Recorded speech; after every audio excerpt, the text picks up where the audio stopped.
year was 1957. Osama bin Laden was born. Ultrasound technology was pioneered, and baby boomers are at their peak. Innocent new lives filled with endless possibilities. But for one, it was deep in the basement where he did what he pleased and nothing good came to be. In the basement where no one sees, as if the world had turned a blind eye. Broken little girl, broken family. Shh. Everything happened silently. Dirty little secrets. Poor little lost soul. She had no idea of which way to go. And she was filled to the brim with her unbearable reality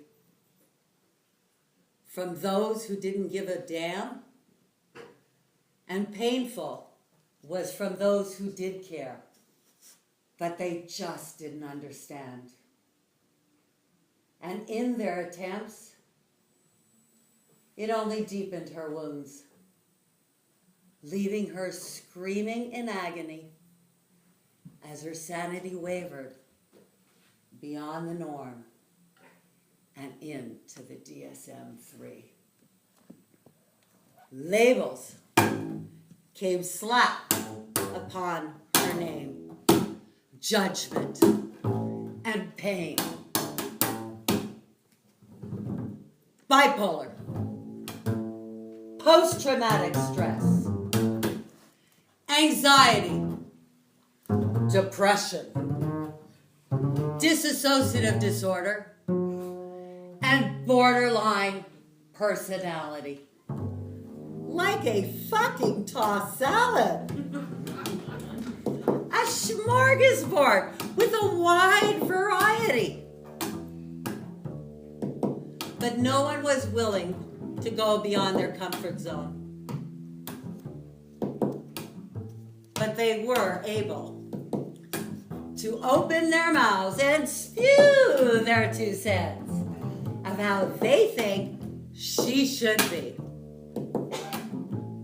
They used words like responsibility.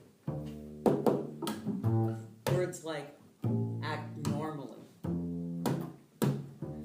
Does anybody here know what that even means? Act normally?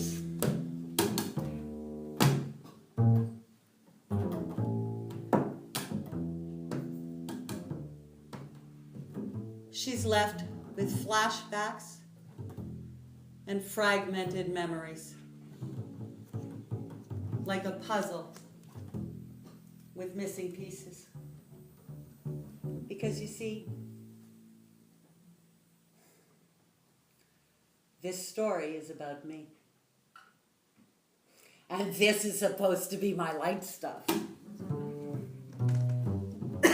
It's funny when you're surviving sexual abuse, addiction, human trafficking, spiritual and physical rape, and street life. Let me tell you, street life, it takes its toll, and it wears and it tears at your essence of being. And there is a tendency of drowning in pain so immersed that anything good gets lost in the muck and the gunk.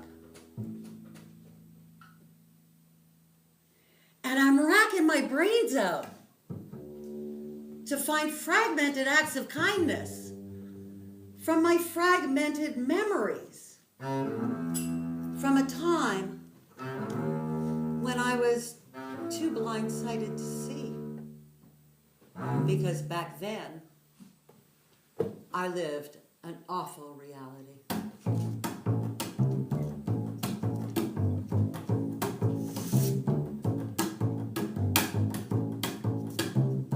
Do you hear that? Does anybody hear that? Mission Impossible, or is it just me? That can't be. No, stop! Oh God, help me. I think I need therapy. I found a therapist, or maybe she found me. Her name is Ronnie. She looks like she's out of the 60s. Woodstock bound, if you know what I mean.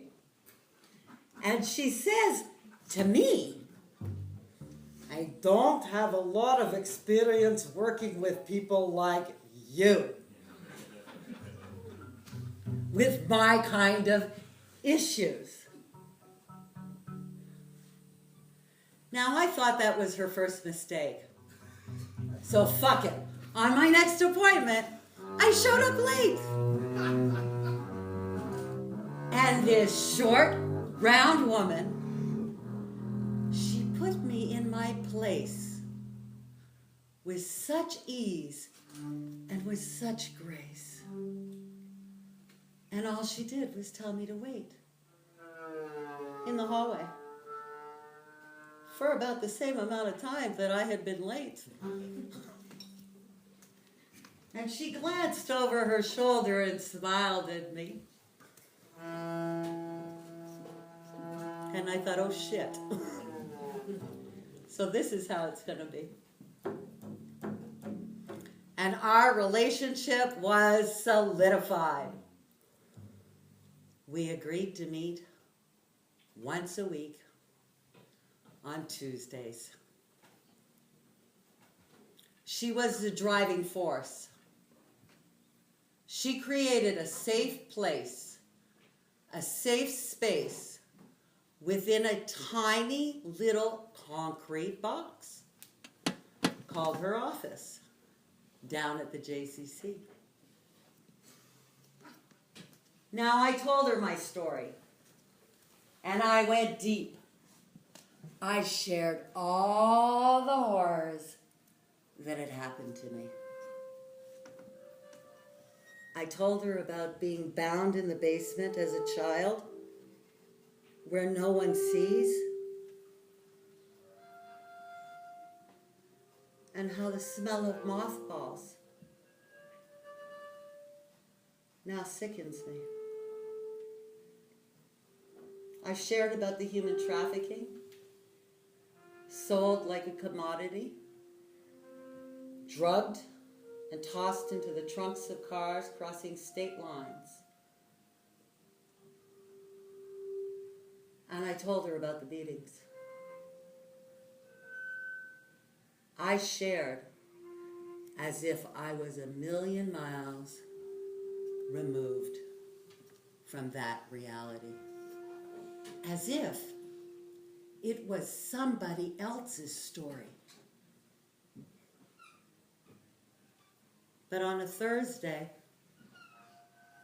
it happened to me. I saw a mom and her little girl, and my brash truth came crashing down on me. I was no bigger than she. Maybe 2, maybe 3. When all of this started happening to me.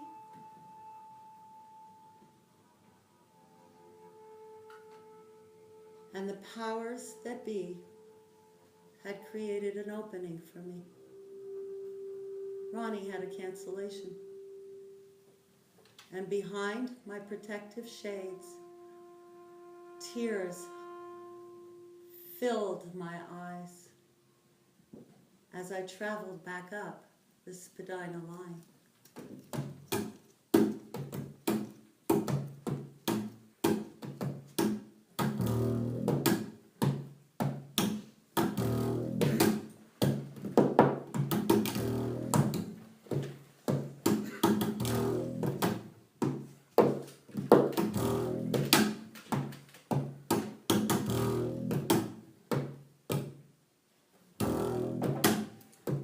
Robin, come in. Come bring your chair right up close, right beside me.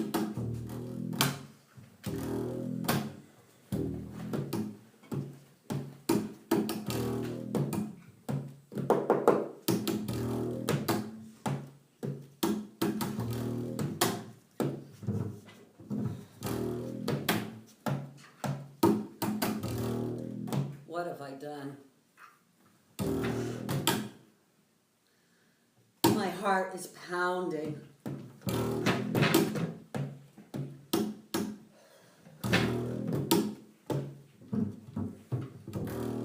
And she put her arm around me, and I lay my head on her motherly chest, and the floodgates opened, and I began to weep.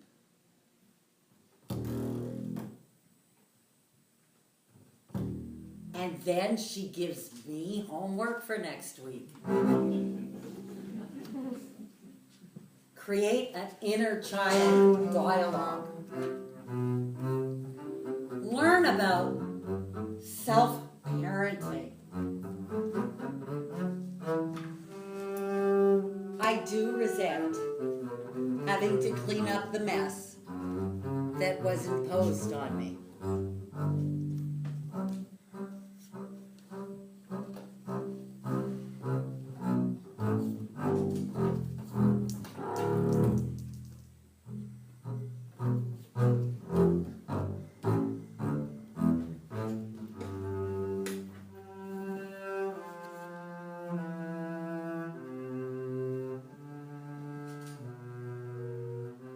I think my inner child hates me.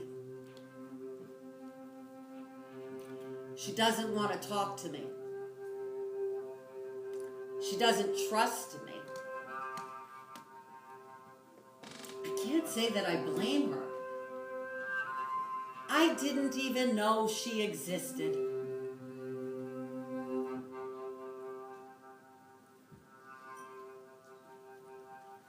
And I muster the courage to ask her, what do you need from me? And eventually, she says, I need you to stop forgetting about me. I need you to protect me, to love me unconditionally, and to accept me.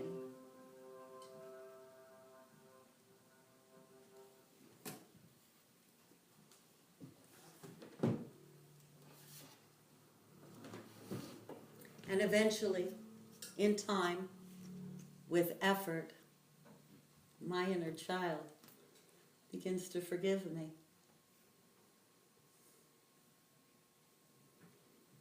Ronnie was a rarity. This short, round woman paved the way. She helped clear the debris. She walked by my side, and she protected me. She made it possible for me to own my own story, to end one chapter, and to begin anew. Oh my God, I'm pregnant, perimenopausal, and 42. I'm going to be a mom. And I'm growing into the size of a house. I can't even see my feet.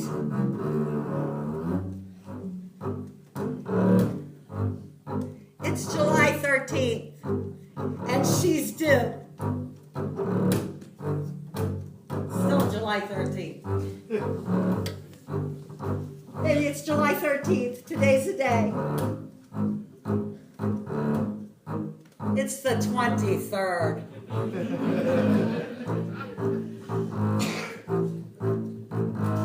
It's the 30th.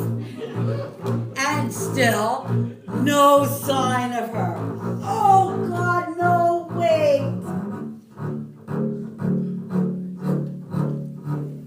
18 hours of labor.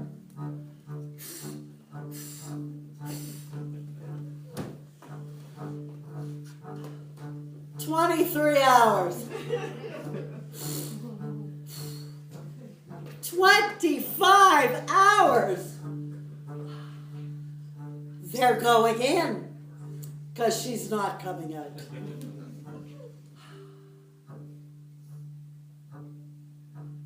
And they hand her to me.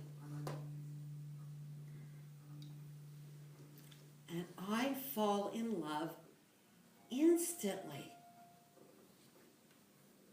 She's my baby. She's a part of me. The sparkle in my eye and in my every heartbeat, pure and holy. But then she begins to cry. She's fed, she's dry, but she cries. And I mean, she cries, and she cries. And I hold her up, and I look into her eyes, and she looks into mine. And I begin to shrink. And she begins to grow. And I realize I'm holding a really old soul. And I'm in for the ride of my life. As if the first half hadn't been. But she's my saving grace. She makes me want to be a better me. She's part of every conscious decision I make.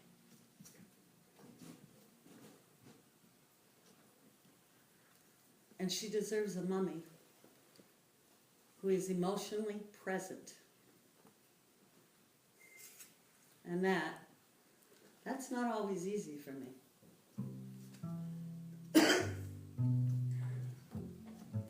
My daughter is now 15, going on 23.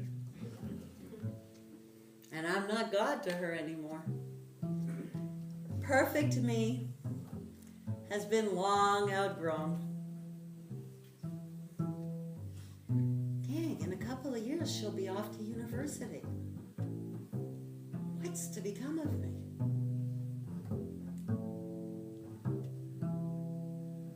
I daydream of traveling like a nomad, off to exotic places to see the world. Iceland, Asia, Russia, where my ancestors began, the Middle East, maybe even Bora Bora. It's time to make a move. Sell the house, perhaps. Declutter. Fresh flowers in the front hall. The smell of fresh baked cookies. The garden. The garden, it's immaculate. It's magical. It's so ready to be seen.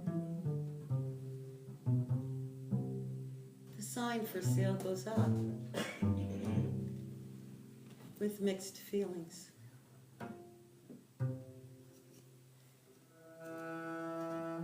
Our passports are up to date, so my daughter can visit me wherever I happen to be. I've got my tickets.